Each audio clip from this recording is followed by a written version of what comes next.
嗱，我哋咧就用呢個 Insert Pot 咧，就洗乾淨晒啲料，連水係凍水，一齊擺晒落個煲度啦。咁啊，差唔多咧係擺到幾滿咧？而家俾個度數你睇，2人份量，而家係擺到呢一個刻度度，個水去到呢度。好啦，咁呢度咧，你見到有咩料喺裏邊咧？其實就你浸過啲材料就得㗎啦，幾多就隨意嘅啫。啲水浸過啲材料，咁而家啲材料裏邊有1隻雞，隻雞殼，係啦。好啦，咁然之後咧，另外紅棗、杞子、蟲草花同埋呢個瑤柱。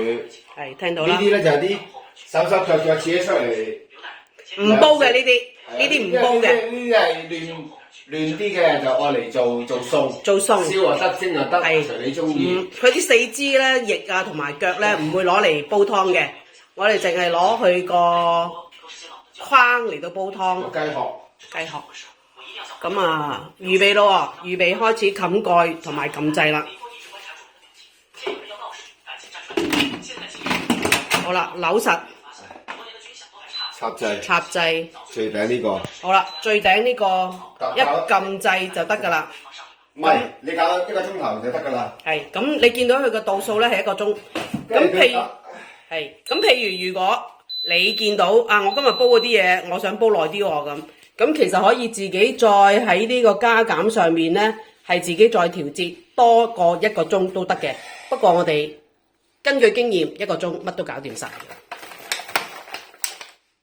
好啦，佢煲完之後會提你等佢啲壓力降翻就可以飲得㗎啦。哦，原來就係咁簡單，佢會提我哋嘅。咁壓力咧，佢都會自己有時間，自己係識得放嘅。咁壓力嗰個氣閥咧，其實咧就係喺呢度嚟嘅。咁你見到咧個氣閥而家係凹咗喺裏邊，佢未頂上嚟嘅喎。咁如果佢係煲熟咗之後咧，呢一個銀色嘅氣閥，佢係會頂上嚟嘅。咁嗰陣時咧，成個壓力咧係充滿晒壓力啦。咁所以咧，你喺佢未泄壓嘅時候咧，個蓋咧其實係你擰唔開、打唔開嘅。佢一定要泄咗壓，